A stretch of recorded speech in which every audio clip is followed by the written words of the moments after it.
Also, the NIT. The NIT used to be the tournament. That's a long time ago. It was in the 60s, 50s, and 60s. It was certainly the tournament to be in. Then the NCAA came in, and then March Madness happened. It exploded, and the NIT struggled to survive. And I always thought if we didn't make the tournament, one of the 68 best teams, and I wanted to already get a head start for next year, then I would play in the NIT because it allows us to continue to practice. We're going to play games. Maybe we get a chance to play for a championship. Okay, it's not the NCAA, and it's the NIT. Well, Tom Crean, former coach, now an analyst for the mothership, had this to say about the schools that don't want to play in the NIT. There's no question about it. I would want to coach. I would want to develop my team. You've got bigger staffs than you've ever had. There's plenty of time for the portal. There's plenty of time to talk to recruits. There's plenty of time to negotiate NIL deals. There's not plenty of time for guys to continue to play that may never get to play again. Mm-hmm. And that, to me, is absolutely ridiculous. It's each coach's choice. I get it. But if you take away a chance to play the games, to put your team on the floor, let them opt out. All right, the bowl season has it all the time. Let it happen. Who cares? Give your players and coaches a chance to keep coaching and playing, and don't shortchange. If a guy doesn't want to play, go sit down. If a coach doesn't want to coach, go recruit. But there's got to be enough people to put 5, 6, 7 people on the floor and go play. Makes absolutely zero sense to me. All right, that's Tom Crean, former head coach, and certainly passionate about this. So far, I think there's 7 schools that have turned the opportunity down. Pittsburgh is one. St. John's is one. You also have Memphis, Ole Miss, Oklahoma, Indiana, Syracuse. They already said they weren't going to play in the NIT. We have players who don't want to play in bowl games. This is almost that version of it that, hey, we don't want to play in this game. It's not important enough. But I always thought if I'm a coach and I can get playing time for some of my kids who are going to be playing for me next year, then why not take advantage of that? And you're going to have, this is the feeling I got, that some of these coaches may be covered for their players because the players didn't want to play.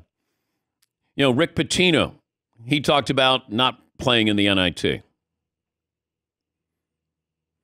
And I think he was trying to cover up for his players because it felt Rick would coach right now. He'd go out in our field house here. He'd coach a 3-on-3 game. He'd coach anywhere. Hey, coach, we got the championship game of the AUAA.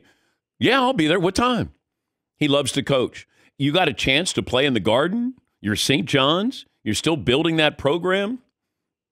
Rick would want to coach. He would. And his players maybe didn't want to. And sometimes you have to listen to them. But I would try to use that. You get more practice time. Maybe you get a player or two who's going to be a star for you, potential star, and you get a chance to have a bigger, better opportunity there. Yeah, Marv. Do you think for some of those programs it's program entitlement? Like, where's Syracuse? We're too good? Yeah. Okay. Yes. Yeah. Didn't Notre Dame turn down the Pinstripe Bowl a couple of years ago? They're like, nah. North Carolina turned down the NIT, I think, a couple of years ago. Syracuse, St. John's, Pittsburgh, they're like, no, we should be in the tournament. And I think that's the hard part to get over. But they all had their chances. Seton Hall had their chance. St. John's had a chance. Pittsburgh had a chance. They all had a chance to be able to play. It's 68 schools. You didn't make it? All right. You can still play. Hey, do you want to still play basketball? That's what is the surprising part of this. And it's maybe, the kids say, no, we don't want to play anymore. Okay. But it feels like Rick Pitino was saying, hey, you know what? We're going to get ready for next season. Okay.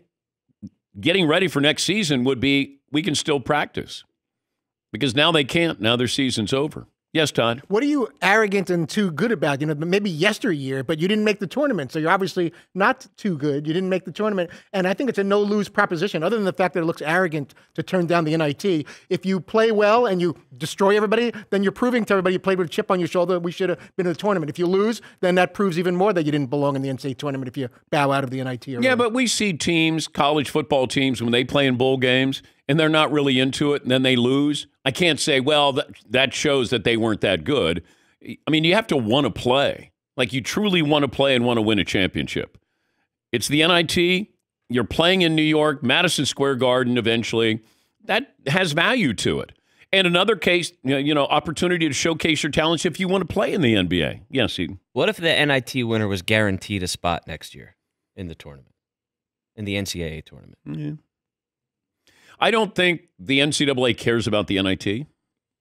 I don't, because they kind of coexist, but the NCAA is really trying to put the NIT out of business.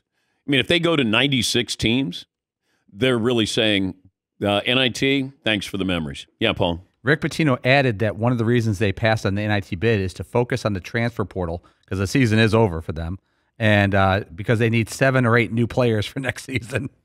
And they have to get to work on recruiting and hitting the portal. Okay. So maybe those guys would want to play in the NIT because they're about to be jettisoned. We say good morning if you're watching on Peacock, our streaming partner, our radio affiliates around the country. A poll question for hour 2, Seton? Yeah, I'm going to put up the one about seeding. Would you rather have it based on like resume or matchups? All right. Yes, Marvin. Yeah, and they should probably blame schools like NC State, who weren't even bubble teams. They were going to the NIT, and they ended up winning their conference championship, so that definitely hurt a lot of the bubble teams. There were probably 3 or 4 conference champions that really messed things up for a couple of schools. Yes, Seton. This is probably a really dumb question, but I ask those a lot.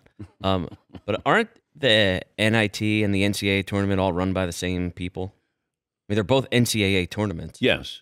But the NCAA really cares about March Madness because they can make a lot of money. I was just saying, I mean, it wouldn't be that much of a stretch to get them to like, hey, what if we tried to figure this out together?